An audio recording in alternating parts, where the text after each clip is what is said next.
U.S. President John F. Kennedy speaks before reporters during a televised speech to the nation about the strategic blockade of Cuba and his warning to the Soviet Union about missile sanctions during the Cuban Missile Crisis on October 24, 1962 in Washington, D.C. In October 1962, President John F. Kennedy was informed of a U-2 spy plane's discovery of Soviet nuclear-tipped missiles in Cuba.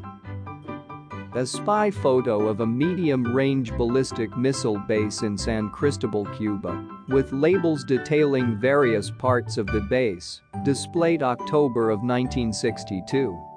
The president resolved immediately that this could not stand over an intense 13 days. He and his Soviet counterpart Nikita Khrushchev confronted each other eyeball to eyeball, each with the power of mutual destruction.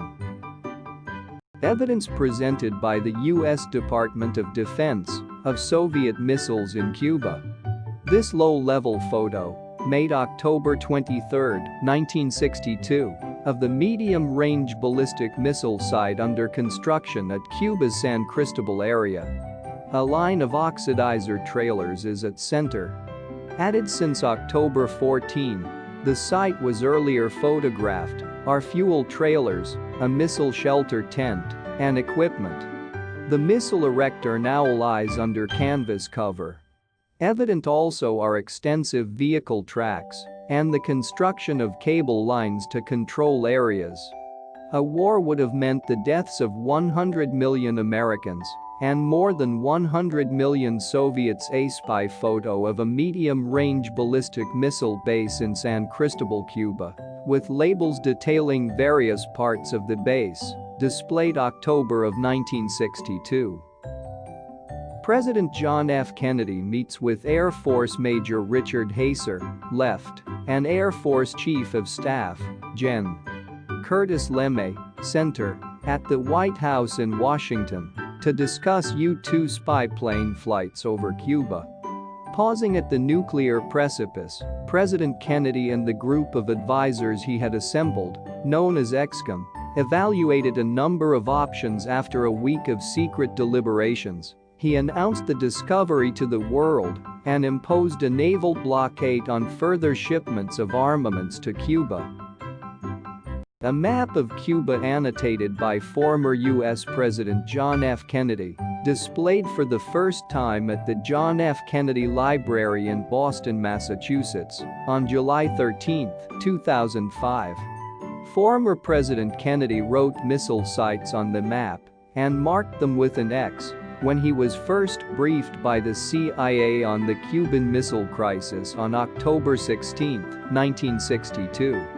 A 10-second week followed, during which neither side backed down. Presented with the choice of attacking or accepting Soviet nuclear missiles in Cuba, Kennedy rejected both options. A photograph of a ballistic missile base in Cuba, used as evidence with which U.S. President John F. Kennedy ordered a naval blockade of Cuba during the Cuban Missile Crisis on October 24, 1962. Instead, he crafted an alternative with three components: a public deal in which the United States pledged not to invade Cuba if the Soviet Union withdrew its missiles, a private ultimatum threatening to attack Cuba within 24 hours if the offer was rejected, and a secret sweetener that promised to withdraw U.S. President John F. Kennedy tells the American people that the U.S. is setting up a naval blockade against Cuba during a television and radio address on October 22, 1962, from the White House. The president also said the U.S. would wreak a full retaliatory response upon the Soviet Union if any nuclear missile is fired on any nation in this hemisphere. Missiles from Turkey within 6 months. The crisis was resolved at the last minute when Khrushchev accepted the U.S. ambassador to the United Nations, Adlai Stevenson, second from right, confronts Soviet delegate Valerian Zorin, first on left, with a display of reconnaissance photographs during emergency session of the UN Security Council at the United Nations headquarters in New York on October 25, 1962. Offer. A composite image of 3 photographs taken on October 23, 1962, during a United Nations Security Council meeting on the Cuban Missile Crisis. From left, Soviet Foreign Deputy Minister Valerian A. Zorin, Cuba's permanent representative to the United Nations, Mario Garcia Anchostegui, and U.S. Ambassador Adlai Stevenson. Evidence presented by the U.S. Cuban President Fidel Castro replies to President Kennedy's naval blockade via Cuban radio and television on October 23, 1962. Department of Defense of Soviet missiles in Cuba. This low-level photo, made October 23, 1962, of the medium-range ballistic missile site under construction at Cuba's San Cristobal area. President John F. Kennedy signs a proclamation enacting the U.S. arms quarantine against Cuba on October 23, 1962. A line of oxidizer trailers is at center added since October 14. The site was earlier photographed, are fuel trailers, a missile shelter tent, and equipment.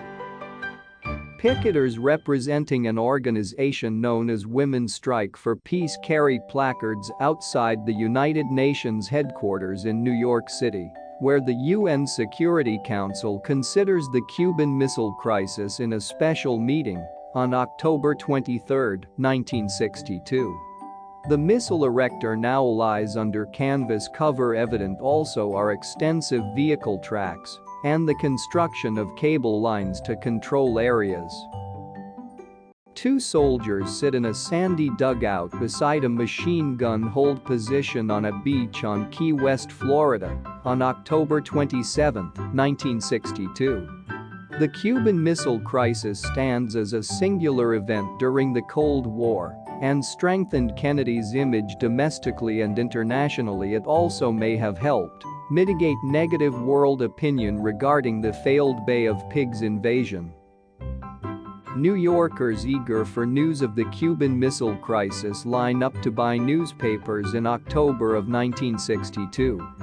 2 other important results of the crisis came in unique forms. First, despite the flurry of direct and indirect communications between the White House and the Kremlin, perhaps because of it, Kennedy and Khrushchev and their advisors struggled throughout the crisis to clearly understand each other's true intentions, while the world hung on the brink of possible nuclear war.